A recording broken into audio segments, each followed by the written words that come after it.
നമസ്കാരം. ഞാൻ doctor Lakshmi S Menon. Music ട്യൂട്ടോറിയലിൻ്റെ 43ാമത്തെ എപ്പിസോഡിലേക്ക് ഏവർക്കും സ്വാഗതം. നമ്മൾ ഇപ്പോൾ കമാസ് രാഗത്തിലുള്ള സ്വരജതിയാണ് പഠിച്ചുകൊണ്ടിരിക്കുന്നത്. അതിൻ്റെ പല്ലവിയും അനുപല്ലവിയും നമ്മൾ പഠിച്ചു കഴിഞ്ഞു. അടുത്തത് 1ാമത്തെ ചരണമാണ് പഠിക്കേണ്ടത്. അത് നമുക്കൊന്ന് പാടി നോക്കാം. ഇതുവരെയുള്ള ഭാഗം ഒന്ന് പാടി വന്നതിന് ശേഷം പുതിയ ഭാഗം പഠിക്കുന്നതായിരിക്കും നല്ലത് എന്ന് തോന്നുന്നു. അതുവരെ നമുക്കൊന്ന് പാടി നോക്കാം.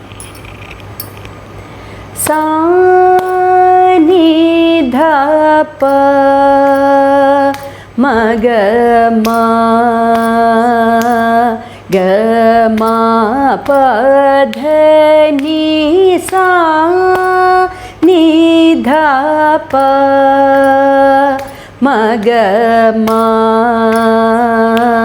ഗ മ പ ധ നി സാ രി നി സ ധ നി പ ധ മ പ മ ഗ മ പ ധ നി സാ നി ധ പ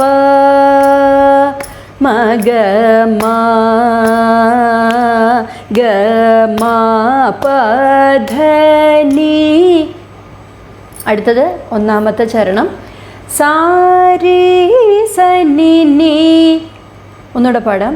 സാ രി സ നി നി സാ നി ധ ധ നി ധ പ മ.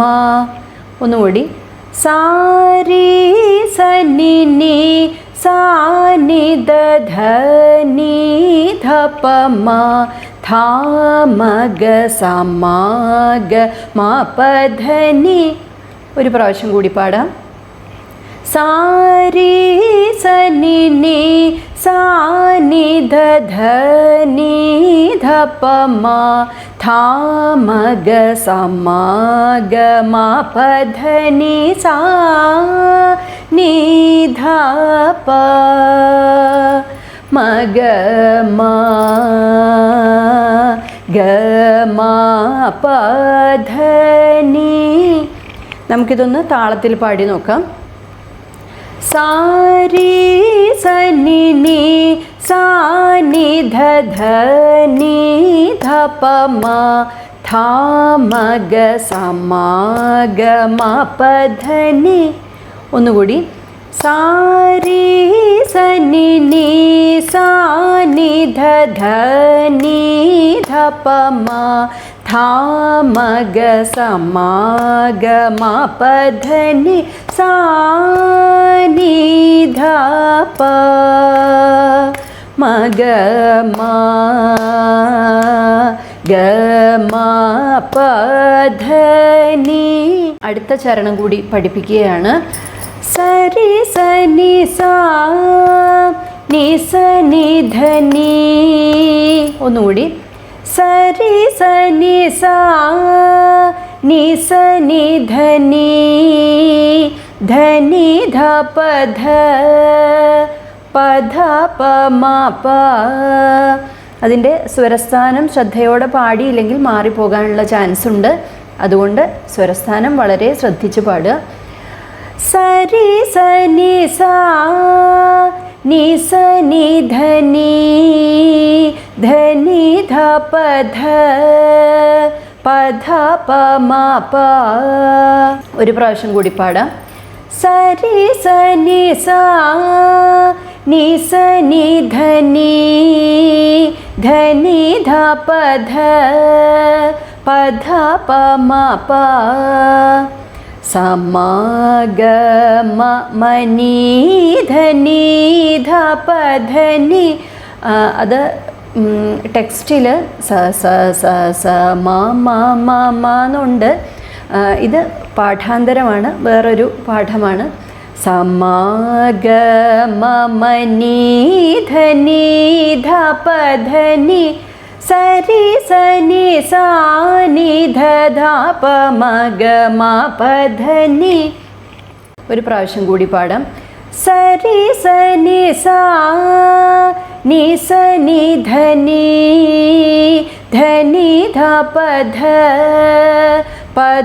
pa ma pa sa ma ga ma ma ni dha pa dha ni sa ri sa ni dha pa ma ga ma pa dha ni sa ni dha pa ma ga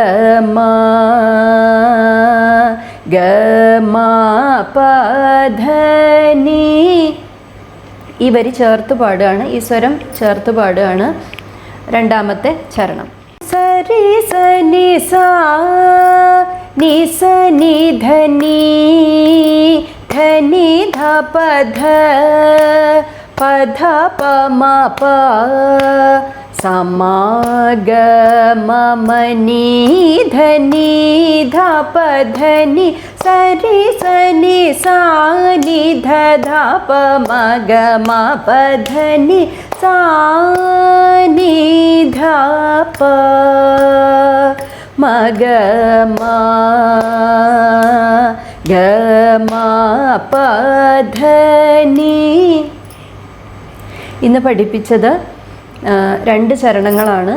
ഓരോ ഇപ്പോൾ അനുപല്ലവി കഴിഞ്ഞ് കഴിയുമ്പോഴത്തേക്കും പിന്നെയും പല്ലവി ആവർത്തിച്ച് പാടണം. അതുപോലെ ഒന്നാമത്തെ ചരണത്തിൻ്റെ സ്വരം പാടുക, അതിൻ്റെ പല്ലവി ആവർത്തിച്ച് പാടുക. രണ്ടാമത്തെ ചരണത്തിൻ്റെ സ്വരം പാടുക, അതിൻ്റെ പല്ലവി ആവർത്തിച്ച് പാടുക. അങ്ങനെ ഒരു രീതിയിലാണ് ഇത് പാടിപ്പോരുന്നത്.